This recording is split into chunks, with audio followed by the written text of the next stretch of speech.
Un homme âgé traversa la rue et leva les yeux vers l'enseigne d'un hôtel 5 étoiles éclairé par des néons.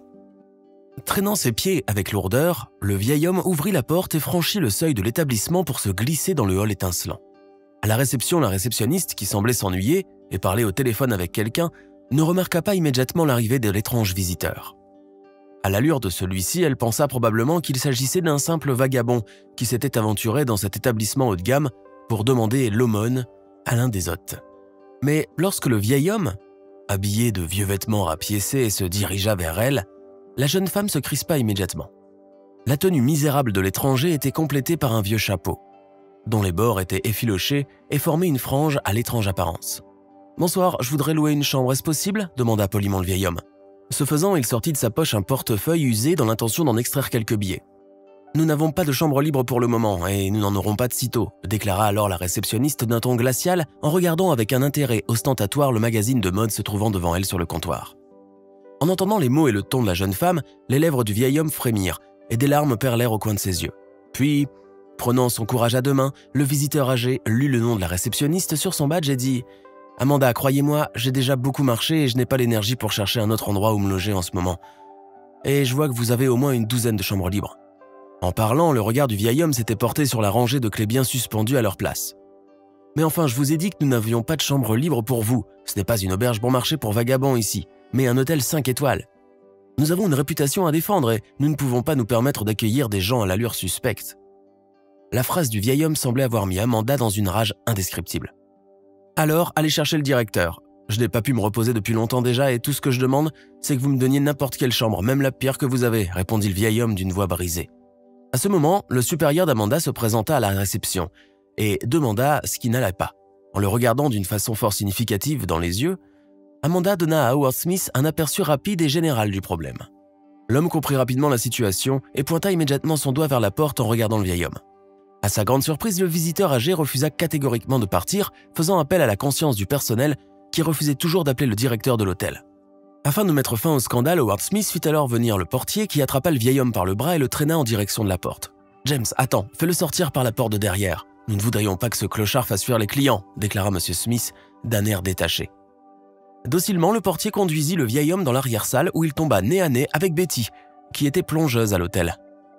En voyant cette brute pousser de force ce visiteur âgé, le sang de la jeune femme ne fit qu'un tour, et d'un ton brusque, elle dit à James « Laisse-le tranquille, pourquoi tu fais ça? Tu vois pourtant bien qu'il ne va pas bien. » Le portier la regarda avec perplexité et, souriant d'un air narquois, lâcha le bras du vieil homme avant de répondre « Eh bien, puisque tu es si prévenante, tu n'as qu'à le raccompagner toi-même. Je m'en lave les mains. Je ne suis pas payé pour escorter les clochards et les miséreux. » Puis il se dirigea résolument vers son poste à l'entrée. En retournant dans le hall, l'homme se demandait comment ce mendiant avait pu se faufiler jusque dans l'hôtel sans qu'il le voie. Et pendant ce temps, Betty, caressant le vieil homme sur l'épaule, lui demanda doucement « Quel est votre nom ? » « Ne vous inquiétez pas, mon mari va venir nous prendre. J'ai presque terminé mon travail et je vais pouvoir vous aider. »« Merci, je vous suis très reconnaissant et appelez-moi simplement Monsieur Stewart, » répondit l'étranger en sortant de sa poche un flacon contenant un médicament contre le mal de tête.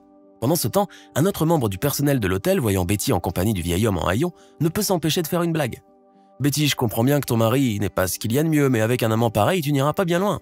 Et tu te retrouveras bien vite veuve et célibataire. » Betty rabala l'offense en rougissant jusqu'à la racine de ses cheveux. Une fois sorti, M. Stewart interrogea Betty sur son mari et sur la raison pour laquelle l'employé avait parlé de lui d'une façon aussi méprisante. La jeune femme, d'abord gênée, surmonta son malaise et raconta son histoire. Son mari, Henry, était invalide depuis qu'il avait perdu une jambe dans un horrible accident sur un chantier de construction. La jambe du jeune homme a été écrasée par un lourd bloc de béton qui n'avait pas été correctement fixé à cause de la négligence du superviseur du chantier. Malheureusement, les médecins n'ont pas pu sauver la jambe grièvement blessée, mais Henry ne s'est pas découragé et a continué à croire en l'avenir. Ce n'était pas la première difficulté qu'il rencontrait dans sa vie, car le garçon a eu une enfance difficile entre les murs d'un orphelinat. Lui et Betty n'avaient pas d'enfants et vivaient dans une maisonnette délabrée située dans un quartier défavorisé de la ville. Le seul luxe d'Henry était une vieille Ford qu'il avait lui-même réparée. Le couple avait dû économiser pendant 2 ans pour s'offrir cette merveille de l'industrie automobile dans laquelle le jeune homme déterminé parcourait la ville et gagnait tant bien que mal sa vie comme coursier à temps partiel. En voyant les lumières de sa voiture, Betty soupira de soulagement et fit un clin d'œil au vieil homme. « Votre mari verra-t-il un inconvénient à ce que je me rende chez vous ?» demanda M. Stewart d'un ton inquiet. « Oh non, pas du tout. Mon mari Henry est le meilleur gars du monde. Vous allez certainement lui plaire, » répondit Betty en riant. Bientôt, tous les trois roulèrent en voiture jusqu'à la petite maison de la famille Robinson. Le mari de Betty était en effet un jeune homme très gentil avec qui on pouvait parler de tout.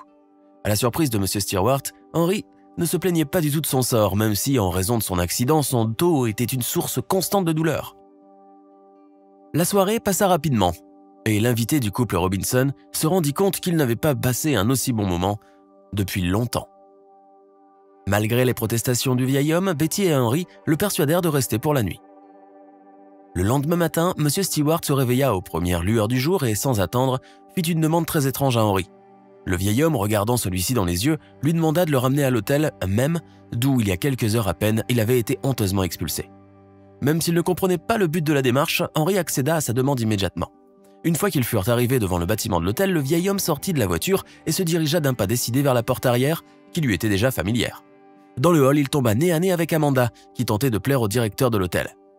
Elle fut un instant décontenancée en voyant le vieil homme qu'elle connaissait, puis elle se précipita pour le mettre à la porte. Mais à l'énorme surprise d'Amanda, M. Stewart se tourna soudainement vers le directeur de l'hôtel, devenu blanc comme neige. « Martin, dis-moi, s'il te plaît, ce qui se passe ici.